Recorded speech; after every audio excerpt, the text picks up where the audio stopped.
I feel like culturally, we used to experience music that reflected our times a little bit more. Because these kids don't even go out and dance when they're out. So I don't even know what the music is for. There doesn't feel like there's a whole lot of middle. Either people are still flexing and flaunting and feeling rich, or people are down bad.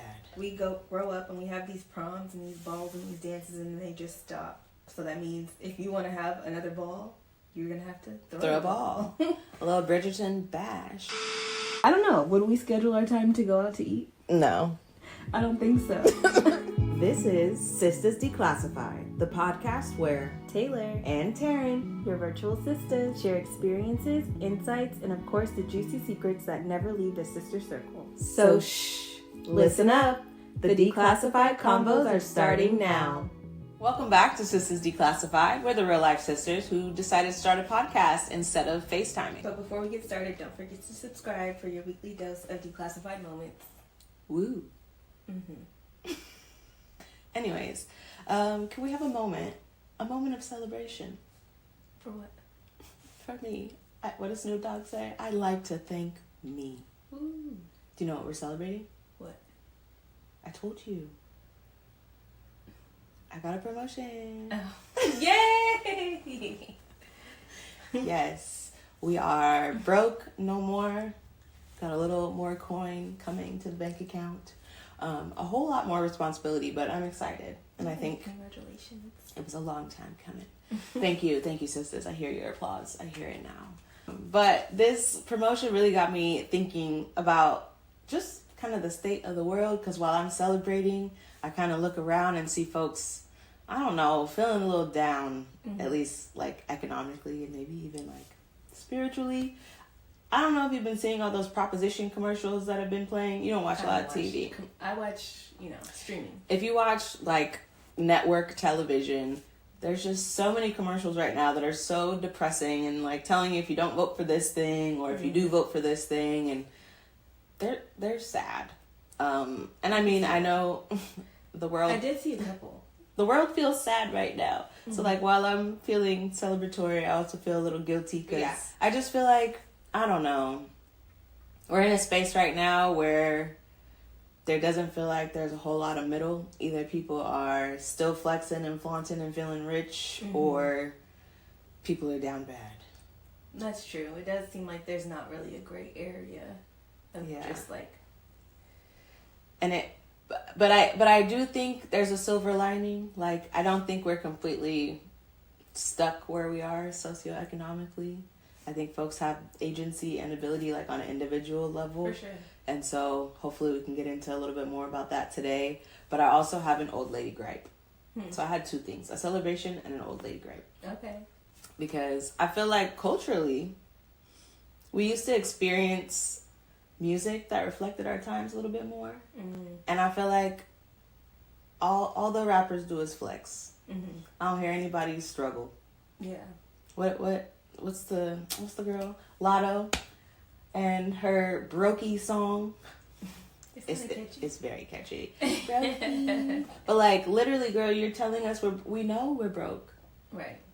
We know, and like sure you can listen to the music and feel empowered from time to time, but once you turn it off, you're back to reality and like I don't know. I really do gotta wait for my birthday to go out. Yeah. What you gonna do for Big Mama for real? Nothing. We're gonna go to the park and have a nice lunch. That's what I did for my birthday. But don't get her wrong, because she could have been out of town. Yeah. I'm just kidding.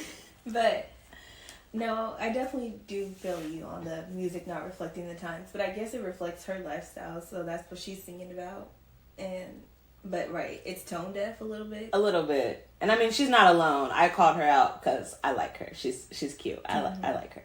So but she's that girl. She's not, right? I was like, that girl? I don't know her name. Right. But anyways, she's not the only one. I just use her as an example because she's hot right now. But I just feel like, I don't know. Back in the day, people used to hear music that, I'm trying to think of an example. Like, give me a little, like, Bone Thugs and Harmony. Right, because these kids don't even go out and dance when they're out. So, I don't even know what the music is for. For them to flex and hold the phone, smoke the hookah, and show the gram. Right. Am I a hater? Probably, but that's just how I feel.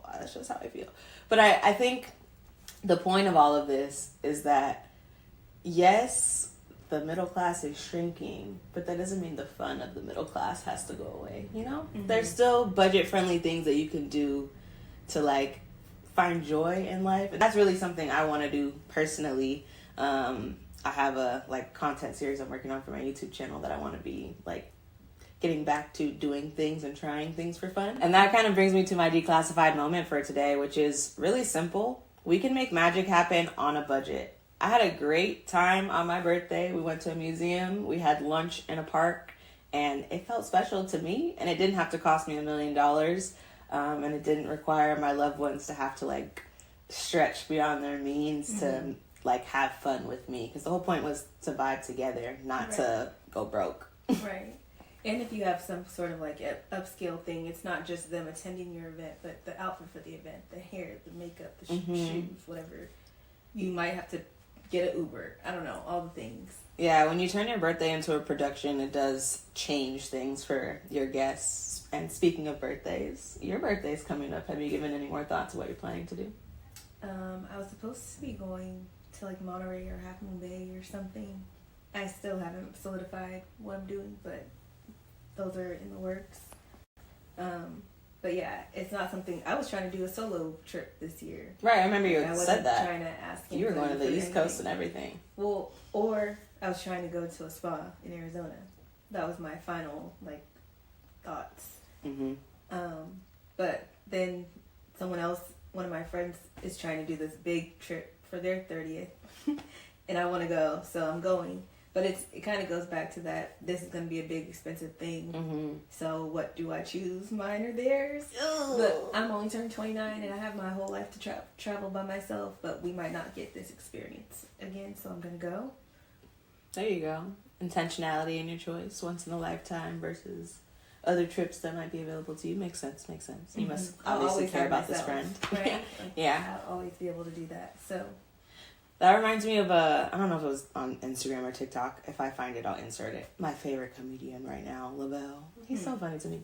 But he was just talking about, like, birthdays in general, and how, like, birthday used to be getting a few hot dogs, hamburgers, putting them on the grill, some party hats. Right, we pull up in the backyard. Pull up in the backyard or the park. And run around. And I mean, I guess we were kids, but, like, our parents had fun at those parties, I think. Maybe. I don't know. I think so. I mean, they were having them. They were doing it. I mean, I don't know. We are the new aunties and uncles, so, like, I think we can embrace that scene for partying. But, like, birthdays did become a production. And as somebody with anxiety, particularly around, like, going out, I don't love the birthdays that are, like, I don't know, that much work. A whole extravaganza. Which is funny because I would love to have a party one day. Like, I'm already, you know. She wants a whole extravaganza, but she's over here talking about it. So back to that question of, am I a hater? No, I'm just kidding. I am. No, but, like, I don't know. I'm torn, which is why I haven't had a birthday party in a while. I mean, I think it is okay to have a big extravaganza and want to celebrate yourself. I think the issue and the question that people will ask is, like, are you going above your means to do this thing? And then are you making other people come out of pocket so that you can do this thing? Because I think those are the issues that are making this, like, a topic of conversation. True. Not that you want to have a party or a big production. Now, where does that big production, like, mindset come from? I don't know. But if you think about it, like, we grow up and we have these proms and these balls and these dances, and they just stop. And you have to, like we said in our other episodes, create that life for yourself. So that means if you want to have another ball, you're going to have to throw a ball. A little Bridgerton bash.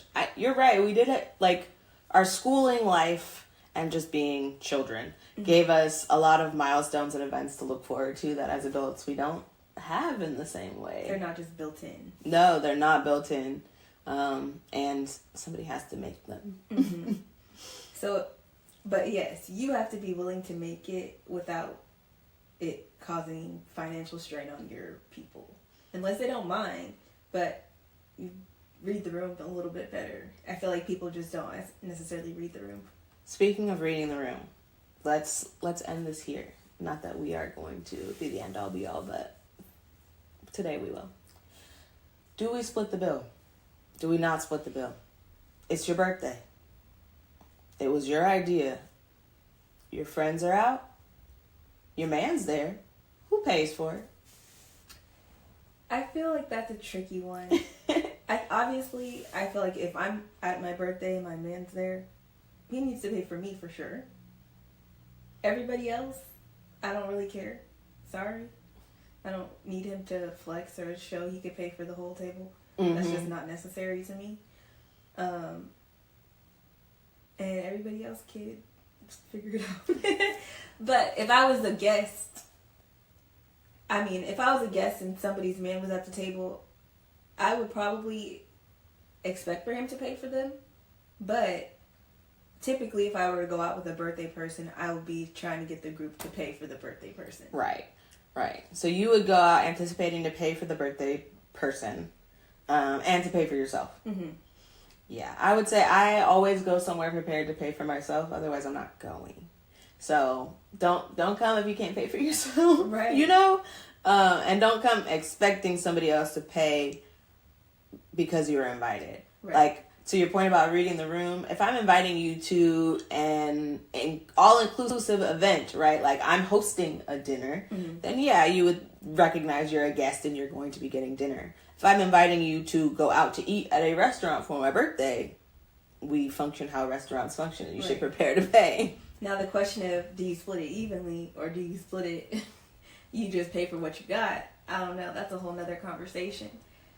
I think I'm blessed and I'm lazy. So as long as I know what I paid and I'm not paying, I don't know, like triple what I ordered, and with factoring in paying for the person, right? The birthday person, then I'm cool. Mm-hmm. I might expect to pay double to round out the table. Right. I also don't always order a drink, and so sometimes that can change things, and I know sometimes people are particular about that, like I didn't get a drink, I didn't get an appetizer, well, I only got an entree. It does change things. But you can't be the person talking about what you ordered but have tasted off of everybody's plate. Mm-hmm. Right. Because that doesn't work. Mm-hmm. And people will try it. They will. But yeah, I think a once a year celebration isn't too bad if you want people to pay for eating their own meal at dinner. Fine.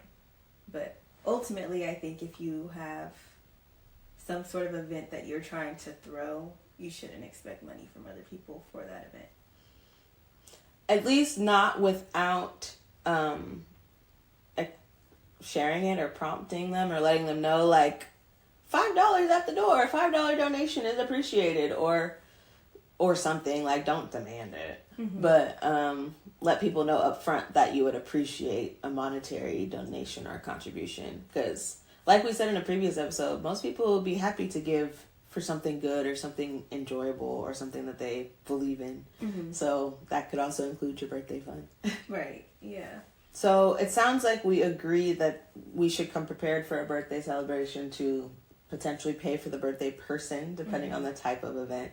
Don't think we're going on a trip and I'm paying for you to go on the whole trip without, again, having an upfront conversation about it. But even, like, going on those trips, you just reminded me, and, like, people, like, running out of money while they're on the trip and stuff like that. I don't know. I'm just, like... My thoughts are all over the place with this because I just don't understand people who commit to things when they don't have money for it. I can't. Yeah, I mean, I definitely went on a bachelorette trip before where we went out to eat. Folks felt like we needed to cover bills a certain way. Me personally, I was very flexible, expecting to cover the bride-to-be and myself. But people got real nitpicky about, I ordered the salad, I didn't order the thing. And it's like, well, how are you coming to us talking about splitting the bill, but you only want to pay $5? Mm-hmm. And this is day one. Right. Like, why did you come? Right. That's like, yeah. Why did you come to kill the vibe? That's why you gotta be selective with your trips, and you have to just, I don't know. I mean, I didn't go to a friend's second wedding. Bless you. Sorry. I didn't go to a friend's second wedding because money. Like, it was all the way in India. I say it like it's really far. It is really far. It is. And it just like didn't make sense for us financially to go, even though I really wanted to go. She was offering to even help like figure out a way for me to go, which like bless her heart, her family is the sweetest. But just didn't feel financially comfortable, and I didn't want to go across the world and then be like pinching my pennies while I'm there. I would want to go and be able to like really enjoy it.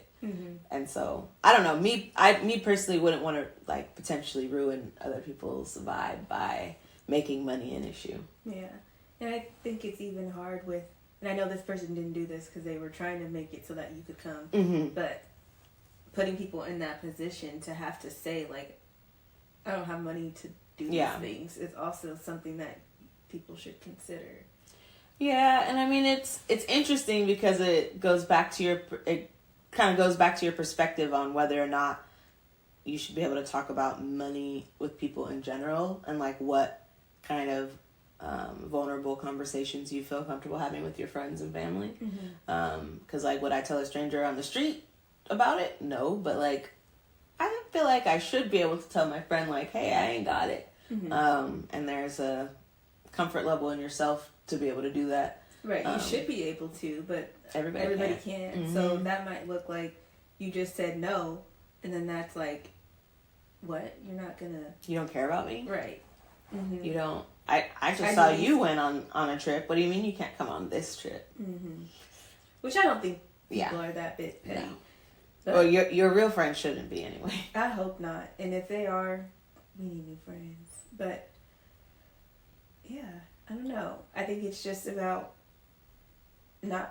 I think going back to what you said about your birthday is just not having to make it something you have to cash out for, and like remanaging what your idea of fun is. And just because just because it's expensive doesn't mean that it's the best thing or the most fun thing. Or like, does spending a lot of money on your birthday inherently make your birthday more valuable or special? Or your baby shower, or your anniversary party, or your engagement party, or your promotion party. Yeah. Like, it's good to celebrate all these things and these milestones, but yeah, do you have to go broke to do it? And maybe you're not going broke. I don't know. Maybe y'all are... Maybe that's just us. No. But I think I just try to be aware, and everything doesn't need to be expensive. Yeah. I think the internet probably fools us on this one. And I guess internet culture, including like celebrities, and going back to Brokey. Right. Like, how many people actually do this stuff on a day-to-day basis? How many people have this big old extravagant party? Or these big trips, which I do see people doing them, so don't get me wrong. I mean, we got a cousin or two that's on a trip at least once a quarter, somewhere fun, somewhere out the way. Yeah, and if you got it, awesome. I think that's totally fine. But those aren't really, that's not this. Right. Yeah. Yes. So I guess to wrap things up, although Latto might have been a little tone deaf with her Brokey statements, I will say, if you got it, like I said earlier, if you got it, you can do it. But also be considerate of the people around you, that they might not be able to be flued out on a trip for your birthday, or having all the money to pay for your birthday dinner. So manage your expectations maybe, and consider your ideas of fun so that everybody can be included. And for our Sister Circle question for today, we wanted to ask you guys, do you really think a celebration is less fun if you don't drop a bag on it? Meaning your baby shower, your birthday, your wedding. If you spend a little less money or do DIY, does that make it less of a valuable celebration? I mean, I think our conversation led us to an answer, at least for me, no. As the girl who celebrated her 33rd birthday in a park and a museum, I had a good time. So I don't think it needs to be $1 million event for it to be something memorable. Definitely. Well, that wraps it up for today. We thank you guys for watching, and we'll catch you on the next one. Bye.